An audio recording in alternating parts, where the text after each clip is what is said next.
हमारे गुरु दादा भगवान गीता भगवान अम्मा जी को करोड़ों करोड़ों वंदन है।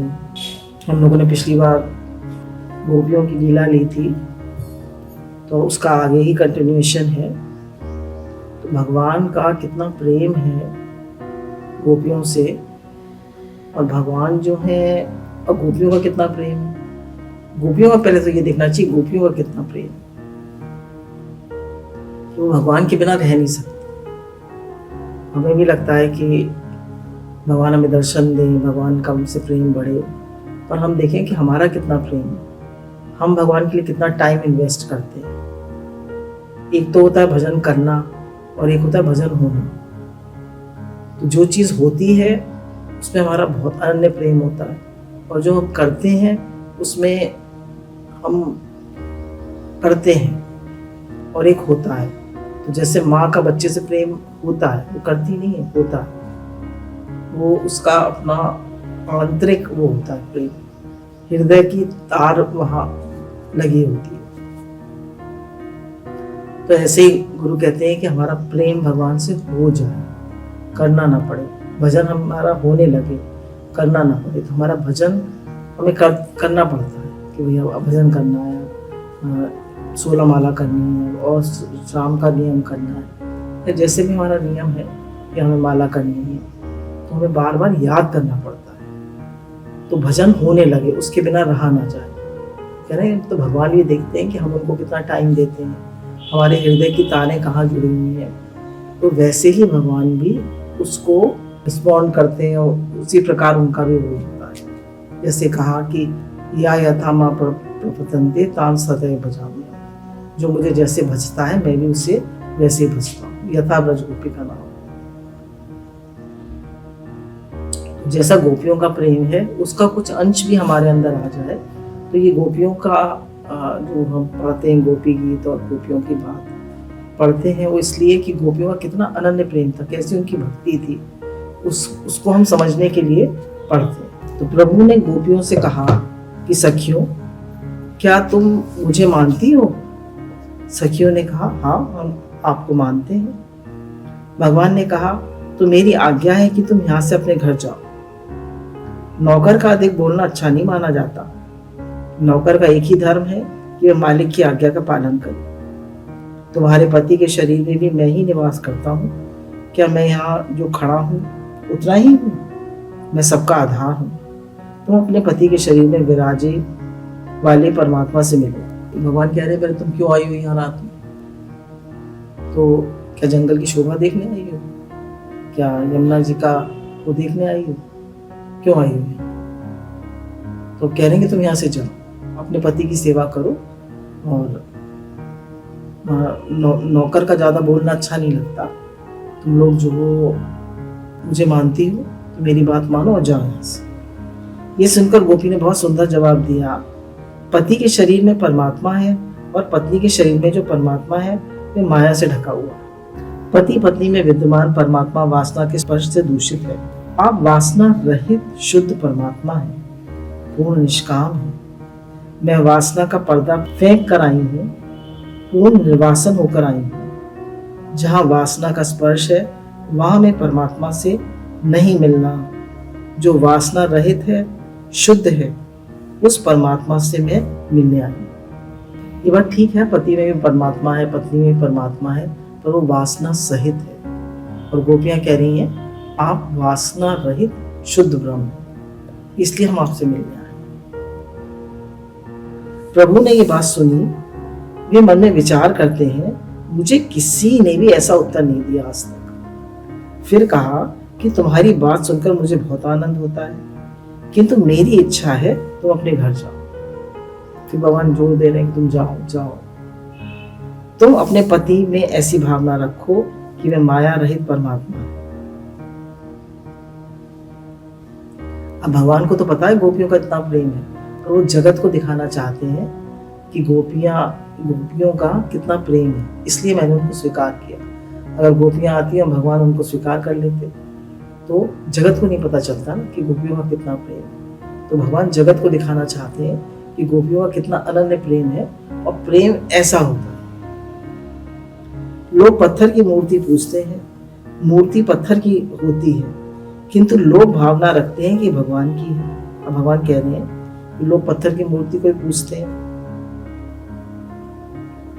पर लोग भावना रखते हैं कि भगवान है। वह ईश्वर की मूर्ति है, ईश्वर मूर्ति नहीं है। यदि कोई मूर्ति में ईश्वर की भावना रखकर पूजा करे तो वह पूजा भगवान को मिलती है। अब हम लड्डू गोपाल को पूजते हैं, अपने राधा कृष्ण को पूजते हैं, तो पूजा किसको मिलती है? भगवान को। इससे पूजा सफल होती है और पूजा करने वाले का कल्याण होता है। जिस भावना से पूजा करती है तो पूजा सफल होती है, उसका कल्याण होता है। पति चाहे जैसा है किंतु वह चेतन है, पत्थर की मूर्ति जड़ है। जड़ में चेतन की भावना रखकर जो पूजा की जाती है वह सफल होती है। फिर तुम चेतन पति में परमात्मा की भावना क्यों नहीं रखती? तब एक गोपी ने उत्तर दिया, पति में परमात्मा की भावना रखी जाए तो वह भावना वियोग में फलित होती है, यह भावना संयोग में नहीं होती। प्रत्यक्ष भगवान के दर्शन के बाद कोई पत्थर की मूर्ति की पूजा नहीं करता। यानी पति में परमात्मा की भावना रखी जाए तो वो वियोग में फलित होती है। अंत में तो वियोग होता ही है। कह रहे हैं पर परमात्मा से तो एक बार मिल गए तो नित्य संयोग, वह वियोग है ही नहीं। प्रत्यक्ष परमात्मा के दर्शन के बाद कोई पत्थर की मूर्ति की पूजा नहीं करता। एक बार भगवान के दर्शन हो गए तो पत्थर की मूर्ति की कोई पूजा नहीं करता। जिसे दर्शन नहीं हुआ है वह ऐसी भावना रखता है कि यही भगवान है। जब तक आपके दर्शन नहीं हुए थे तब तक हम सब में आपकी भावना करते थे। अब आपके दर्शन हो जाने पर आपको छोड़कर हम भावना सिद्ध करने के लिए कहाँ जाएं? तो जब तक आपके दर्शन नहीं हुए थे तो हम भावना करते थे ये भी भगवान है, ये भी भगवान है, भगवान। अब आपके दर्शन हो गए तो हम कहाँ भावना करने जाएं? परमात्मा ने कहा मेरी आज्ञा है कि तुम अपने घर जाओ। गोपियों ने कहा कि हम आपकी आज्ञा मानकर घर तो जाएं, किंतु हमारा मन जो आपके पास है उसे वापस कर दीजिए। कह रहे हम जाएं तो आप हमारा मन वापस कर दीजिए। परमात्मा ने कहा तुम्हारा मन तो मुझ में मिल गया। परमात्मा में मन मिलने के बाद उसे परमात्मा भी अलग नहीं कर सकता और भगवान भी उस मन को अलग नहीं कर सकते। जो मन भगवान को अर्पण किया जाता है वह उसमें मिल जाता है, उसे भगवान भी अलग नहीं कर सकता। जो मन भगवान में मिल जाता है उसे भगवान भी अलग नहीं कर सकता। इतना अन्य भक्ति करी गोपियों ने कि भगवान भी उस मन को अलग नहीं कर सकते। एक गोपी बोली जहां मन मिलता है वहीं आत्मा स्थिर हो जाती है। हे नाथ ऐसा मत कीजिए। अब गोपियां प्रार्थना कर रही हैं, हे नाथ ऐसा मत कीजिए, अब हमें क्यों भेज रहे हैं बार बार घर जाओ घर जाओ। एक ब्राह्मण ने 6 महीने तक समुद्र देव की पूजा की। उससे समुद्र देव प्रसन्न हुए और वरदान मांगने को कहा। ब्राह्मण ने वरदान मांगा, महाराज मैं घर से जो जल ले आया और तुम्हें अर्पित किया उसे मुझे वापस कर दो। इतना अच्छा दृष्टांत दिया है कि एक ब्राह्मण ने समुद्र की पूजा करी, जल अर्पित किया और फिर कहा कि वो जल मुझे वापस कर दो। अब समुद्र वापस कर सकता है? नहीं कर सकता ना। वरुण देव ने कहा वह जल तो मुझ में मिल गया, अब वह वापस नहीं मिल सकता। जैसे समुद्र का जल अलग नहीं कर सकते वैसे परमात्मा में समाया गया मन ईश्वर भी अलग नहीं कर सकता। प्रभु ने कहा सखियों तुम्हारे वचन बड़े सुंदर हैं, तुम्हारी इच्छा क्या है? गोपी कहती है मुझे अधरामृत दीजिए, मैं अधरामृत लेने आई। अब अधरामृत क्या होता है? कह रही समाधि भाषा है और हम लोग इसमें समझेंगे ध्यान से कि अधरामृत होता क्या है।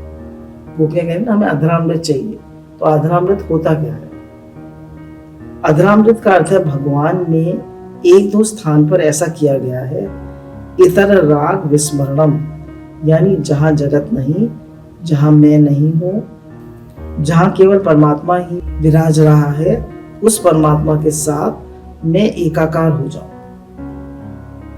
कह रहे हैं मैं भगवान के साथ मिलकर एक हो जाऊं, यही अधरामृत है। मुझे भगवान का कभी वियोग ना हो, यही अधरामृत। परमात्मा के साथ एकाकार होने का जगत की विस्मृति है। जगत को भूल जाऊं और भगवान ही याद रहे। मुझे ऐसा ही अधरामृत दीजिए। गोपी अधरामृत मांगती है, मुझे ऐसा ज्ञान अमृत दीजिए। पृथ्वी ही धरा है, धरती इति धरा। संसार की विलासी जीव को धरामृत का भोग करते हैं, जो अमृत पीने पर मृत्यु होती है। धरामृत इति न भवति ते इति अधरामृतम। ऐसा ज्ञान अमृत दो कि मैं एक क्षण भी श्री कृष्ण को उससे दूर न हो। ऐसा अधरामृत दो कि आपका नित्य सहयोग प्राप्त। अब अधरामृत क्या है? कह रहे ऐसा ज्ञान दो, ऐसा ज्ञान। अधरामृत से क्या मतलब है? ज्ञान, भगवान का ज्ञान, भगवान का प्रेम। ऐसा दो कि हमें एक क्षण भी आपका वियोग न हो। हे नाथ, आपको कभी भूलो नहीं। हे नाथ, एक क्षण के लिए भी आपका वियोग न हो। ये ही उनका अधरामृत है। यानी जहां जगत नहीं, जहां केवल परमात्मा है, गोपी अब श्री कृष्ण से अलग रह ही नहीं सकती। जब अनन्य प्रेम हो जाता है तो गोपी अब भगवान से अलग रह ही नहीं सकती। उसे अब श्री कृष्ण का वियोग असह्य है। रासलीला में गोपी श्री कृष्ण का रूप ग्रहण करती है। वे कहती है, मुझे ऐसा अमृत दीजिए, उसे ही पीने में यहाँ आई हूँ। श्री कृष्ण ने कहा, तुम्हें तो अधरामृत लेने की इच्छा है, किंतु यदि मेरी इच्छा अधरामृत देने की ना हो तो? भगवान भी कोई कम थोड़ी ना। कह रहे तुम्हें तो अधरामृत चाहिए कि हमें एक क्षण भी आपका वियोग ना हो, पर मैं नहीं देना चाहूँ तो क्या करूँ? क्या कर लोगी? मुझे अधरामृत नहीं देना है, तुम यहाँ से अपने घर जाओ। गोपियों ने कहा, आप घर जाओ, घर जाओ, घर जाओ, किससे कहती हैं? हम आपको अपने लिए नहीं मना रहे हैं। हम जानती हैं कि आप बड़े संकोची हैं। यदि हम सब घर चली जाएं तो आप यहाँ रहकर क्या करोगे? उनको पता है कि भगवान भी हमसे प्रेम करते हैं, भगवान भी हमारे लिए यहाँ आए। भगवान की शोभा भक्तों से है। आप भी हमसे मिलने के लिए आतुर हैं। भगवान की इच्छा होती है कि जीव मेरा अंश है, वे मुझसे मिले। हे नाथ, हम पर कृपा करो। हमारे मन में श्री कृष्ण को छोड़ दूसरा कोई नहीं। हम यहाँ से घर जाकर आपके वियोग में प्राण त्याग कर आपसे मिलने वाली हैं। कह रहे हम घर जाओ, घर जाओ कह रहे हैं आप। हम अपने लिए नहीं मिल रहे। हमें पता है कि आप भी हमारे बिना नहीं रह पाएंगे, और हम यहाँ से जाकर, अगर आप हमें स्वीकार नहीं करेंगे तो हम यहाँ से जाकर प्राण त्याग देंगे आपके विदेह में। क्या करेंगे फिर आप? तो हम तो आपसे मिलने ही वाले हैं। चाहे आप हमें यहाँ स्वीकार कर लीजिए, नहीं तो हम घर जाके प्राण त्याग देंगे आपके वियोग में, तो हम आपसे मिल जाएंगे। क्योंकि आपने वचन दिया है कि जो मेरा स्मरण करते हुए प्राण त्यागता है मुझे प्राप्त होता है। अंतिम उपाय तो हमारे हाथ में ही है, अर्थात हम अपने प्राण छोड़कर आपसे मिलने वाले ही हैं। किंतु उसका कलंक आपको न लगने पाए, आपकी अपकीर्ति न हो, इसलिए हम आपको मना रहे हैं। कह रहे हैं अगर हमने अपने प्राण त्याग दिए आपके वियोग में तो आपको कलंक लगेगा, तो इसलिए हम यहाँ आए हैं कि आपको कलंक ना लगे और आपकी अपकीर्ति न हो। मुझे मरण से थोड़ी भी भीति नहीं है। गोपियां कह रही है हमें मरने का कोई डर नहीं। मृत्यु से वही घबराता है जिसके मन में वासना होती है। जिसके मन में वासना नहीं होती उसे मृत्यु से कोई भय नहीं लगता। मृत्यु तो मिलन कराने वाली है, वो तो भगवान से मिलने का दिन है। तो मरने से हमें घबराना नहीं चाहिए, और मरने से हम तभी घबराते हैं जब हमारे अंदर वासना होती है। वे परमात्मा के साथ एक कराती है। गोपियों को मरने का तो कोई दुख न था, न भीति है, न डर है। प्रभु ने ये सुना और उनकी हार हो गई। भगवान ने जब ये सुना तो गोपियां कह रही हमें कोई डर नहीं है, हम तो आपके वियोग में प्राण त्याग देंगे। तो भगवान हार गए। भगवान विचार करते हैं इन गोपियों में कितनी आतुरता है, मैं इनसे मिलूं, और मिलन क्रम में जिसकी अंतिम बारी हो वह कदाचित अपने प्राण छोड़ दे तो। इसलिए कृष्ण ने अपनी जितनी गोपियां थी उतने अपने स्वरूप धारण कर यह अनुभव कराया कि मैं तेरे साथ ही हूँ। अब जितनी गोपियां थी भगवान ने उतने रूप धारण करे और हर गोपी को यह अनुभव कराया कि मैं तुम्हारे साथ हूँ। भगवान का कितना अनन्य प्रेम, कितना प्रेम करते हैं भगवान हमसे। हजारों वर्ष से भगवान से बिछड़ा हुआ ये जीव प्रभु के पास आया है, और भगवान उसे भुजाओं में भरकर आलिंगन देते हैं। गोपी और श्री कृष्ण का ये मिलन जीव ईश्वर का मिलन है। ये स्त्री पुरुष का मिलन नहीं है, ये जीव और ईश्वर का मिलन है। इस समय अंशी और अंश एक हो गए हैं। गोपी के हाथ में भगवान आ गए हैं। वे इस बात से मगन है कि मुझे परमात्मा मिले। गोपी इस बात में मगन है कि मुझे परमात्मा मिले। जन्मों जन्मों से जिनकी मुझे प्यास थी, जीव को जन्मों जन्मों से परमात्मा की प्यास है। इससे उन्हें अत्यंत आनंद हुआ। आज भगवान को भी आनंद हो रहा है कि मुझसे बिछड़ा हुआ अंश आज मुझसे मिला है। रास में संगीत, साहित्य और नृत्य तीनों का समन्वय हुआ है। गोपियां आनंद अतिरेक में नाच रही थी।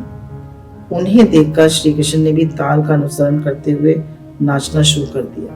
गोपियां प्रेम में, और जैसे कोई प्रेम में विभोर हो जाता है तो वो नाचने लगता है, तो गोपियां आनंद अतिरेक में नाचने लगी, तो भगवान भी उनके प्रेम में नाचने लगे। सुखदेव जी महाराज ने दर्शन करते करते कहा कि ये लीला खुले मैदान में है, ये दरवाजा बंद करके नहीं की गई।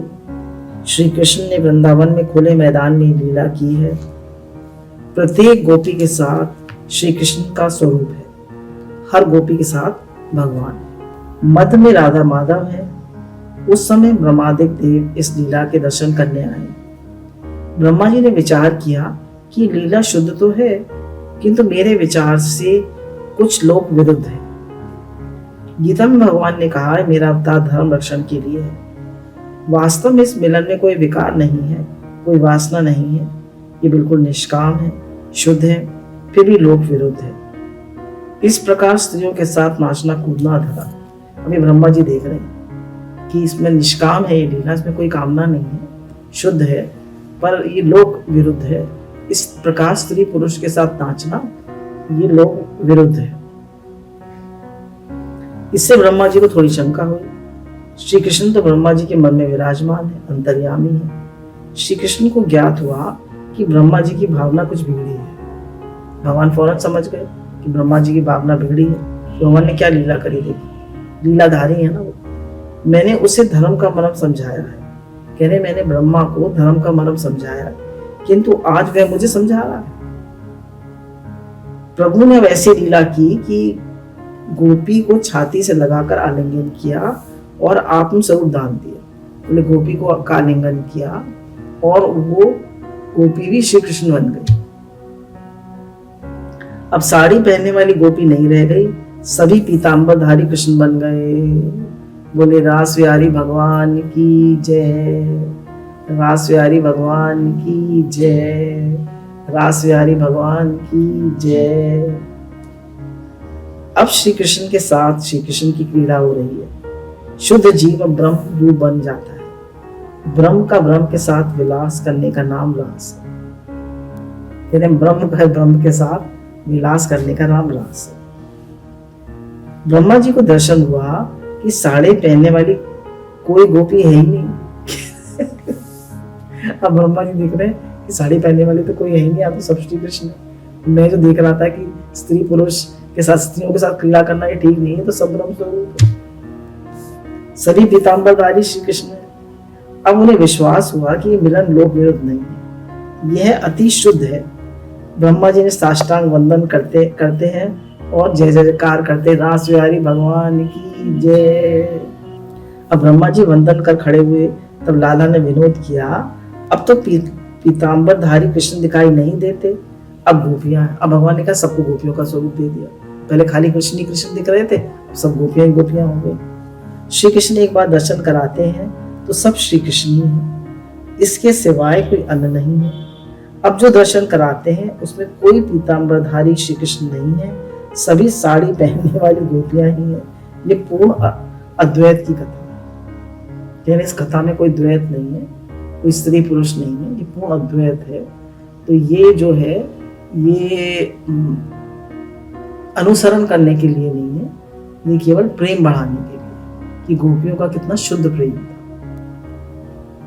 ये अनुकरण करने के लिए नहीं, ये सुनने के लिए है, समझने के लिए है, पर इसका अनुकरण नहीं करना, क्योंकि भगवान ने तो एक उंगली पे गोवर्धन पर्वत उठाया, कालिया नाग पर वो कर नृत्य किया। तो बोले अगर आपको ये करना है, पहले कालिया नाग के फन पे नृत्य करिए, गोवर्धन पर्वत उठाइए। तो भगवान ने पहले दिखा दिया कि वो पूर्ण ब्रह्म है, पूर्ण भगवान है, तब उन्होंने ये लीला करी। श्री कृष्ण लीला का रहस्य श्री कृष्ण कृपा से ही ध्यान में आता है। श्री कृष्ण की लीला का रहस्य उनके कृपा के बिना, देखिए कोई काम भगवान की कृपा के बिना नहीं, सब भगवान की कृपा है। हम मनुष्य में तो कोई शक्ति है नहीं, कोई शक्ति नहीं है, कोई सामर्थ्य नहीं है, कोई भक्ति नहीं है, सारी कृपा भगवान की है। अगर हम जीवन में कुछ भी कर पाते हैं, कुछ भी बात है, तो सारी कृपा भगवान की है। अब गोपी के साथ श्री कृष्ण का स्वरूप दिखाई देता है। उस समय नारद जी वहां, उनकी इच्छा हुई कि यदि मैं अंदर आऊं तो क्या भगवान मुझे आलिंगन देंगे। नारद जी भी आ गए देखने की लीला, और पूरे आकाश में सभी देवी देवता अपना विमान लेकर खड़े और इस लीला को देख रहे। नारद जी भी आए, कहने लगे क्या मुझे भगवान आलिंगन करेंगे, मुझे परमात्मा से मिलना है। लेकिन इधर तो सखियों का पहरा है। उन्होंने नारद जी से कहा आप दूर से दर्शन कर सकते हैं, आपको अंदर प्रवेश नहीं मिल सकता, आप अंदर नहीं जा सकते। प्रवेश न मिलने पर नारद जी को दुख हुआ। उनको मन में ऐसा आया कि ब्रह्मा जी का पुत्र होकर मैंने बड़ी भूल की। अब नारद जी को आया कि मैंने ब्रह्मा जी का पुत्र होकर बड़ी भूल करी। ब्रह्मा जी को मोह हो गया, तो भगवान जी मुझे प्रवेश नहीं दे रहे, मैं भिखारी ब्रह्मा जी का पुत्र हुआ। मैं यदि गोपी हुआ होता, बोले अगर मैं गोपी होता तो मुझे अंदर प्रवेश मिल जाता। अब नारद जी राधे राधे कहकर रोने लगे। इस पर राधा जी को दया आ गई। श्री धाम वृंदावन में यदि कोई जीव रोने लगे तो श्री राधा जी में तुरंत आ जाते। तो राधे राधे करते हैं सब वृंदावन में। आनंद में वृंदावन में कोई रोता नहीं है, वहां तो ब्रह्म भी नाचता है। श्री राधा जी नारद जी से पूछती हैं, नारद तुम क्यों रोते हो, तुम्हें क्या हो गया। उस समय नारद जी ने हाथ जोड़कर कहा मुझे अंदर आना है, किंतु ये सब मुझे रोकती हैं, गोपियां सब मुझे सब रोकती हैं। राधा जी की आज्ञा मिल गई। नारद जी ने राधा कुंड में स्नान कर, नारद जी ने किसमें स्नान किया, राधा कुंड में। राधा कुंड अति पवित्र माना जाता है, वो पूरे गोवर्धन का हृदय है और उसकी बहुत महिमा है। तो उन्होंने राधा कुंड में स्नान कर रहे हैं, इससे उनमें अलौकिक गोपी भाव पैदा हो जाता है। तो राधा कुंड में स्नान करने से गोपी भाव प्राप्त होता है और नई नारदी गोपी उत्पन्न हो उठी। अब नारद जी ने पुरुषत्व के अभिमान का त्याग कर दिया, क्योंकि किसी पुरुष या स्त्री को रास में प्रवेश नहीं मिलता।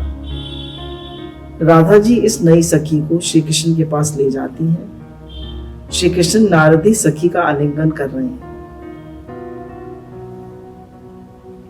नारद जी ने विचार किया, यदि भगवान मिलता हो तो साड़ी पहनने में क्या बिगड़ता।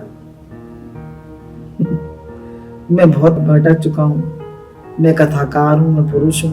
बोले मैं बहुत, अब कितने भटकते हैं हम कि मैं ज्ञानी हूँ, मैं ध्यानी हूँ, मैं होशियार हूँ, मैं पढ़ा लिखा हूँ, कितना में अहंकार होता है। तो कह रहे अहंकारी को भगवान नहीं मिलते, सारी इच्छा अहंकार अभिमान का त्याग करते हैं तब भगवान मिलते हैं।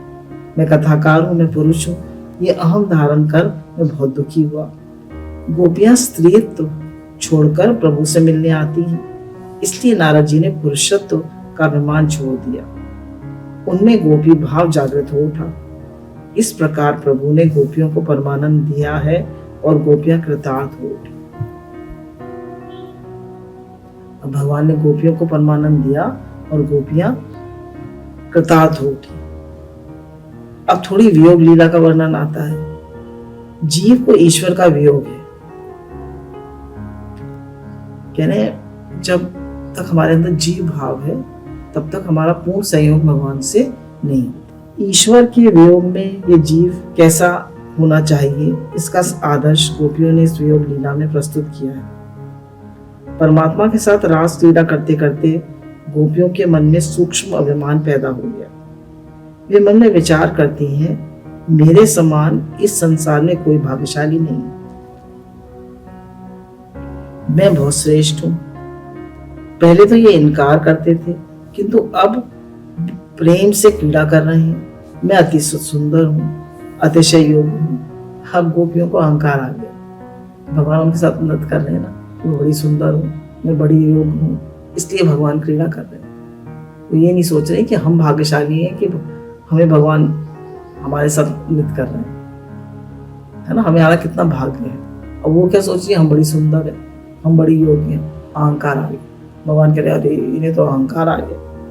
परमात्मा जीव के सारे अपराध क्षमा करते हैं, किंतु यदि जीव में अभिमान आ जाए तो वे उसकी उपेक्षा नहीं करते। भगवान सब कुछ सहन कर लेते हैं, पर अभिमान और अहंकार नहीं सहन करते। हमारे 100 अपराध क्षमा कर देते हैं, पर अभिमान आ जाए तो भगवान सहन नहीं करते। गोपियों में अभिमान आने के कारण भगवान अचानक अंतर्ध्यान हो गए। गोपियों को प्रभु का वियोग हो गया, गोपियों को प्रभु का वियोग हो गया। अब भगवान अंतर्ध्यान हो गए। गोपियों में भी अभिमान आया कहां से? उनके मन में श्री कृष्ण को छोड़कर कुछ था ही नहीं। जो एक बार परमात्मा से मिलता है उसे कभी प्रभु का वियोग नहीं होता। पारस मणि एक बार लोहे को सोना बनाने के बाद उसे लोहा नहीं बन सकती, वह सोना ही रहती है। पारस मणि को एक बार लोहे से छुआ दो तो सोना बन जाता है, पर सोने से लोहा नहीं बन सकता। इसी प्रकार ब्रह्म स्पर्श के बाद जीव ब्रह्म रूप हो जाता है।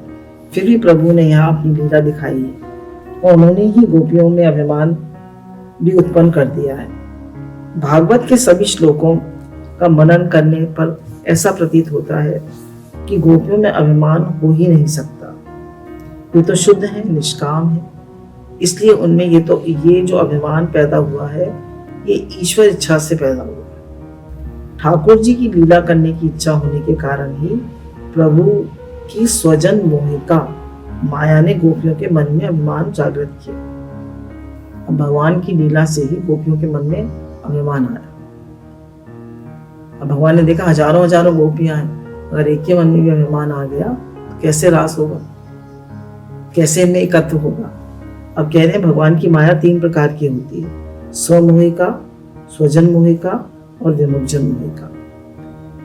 श्री कृष्ण को स्वयं में भी मोह उत्पन्न करने वाली माया स्वयं मोहिका माया है।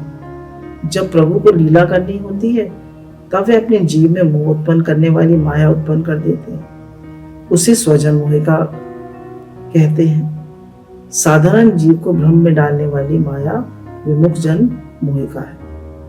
स्वजन मोहिका माया के वश में होने के कारण गोपियों में सूक्ष्म अभिमान पैदा हुआ। रासलीला में गोपी की दृष्टि संसार के किसी विषय में नहीं गई, किंतु श्री कृष्ण से हट गई। गोपी ने जगत को नहीं देखा, किंतु अपने को ही देखना आरंभ कर दिया। स्वमोहिका क्या है?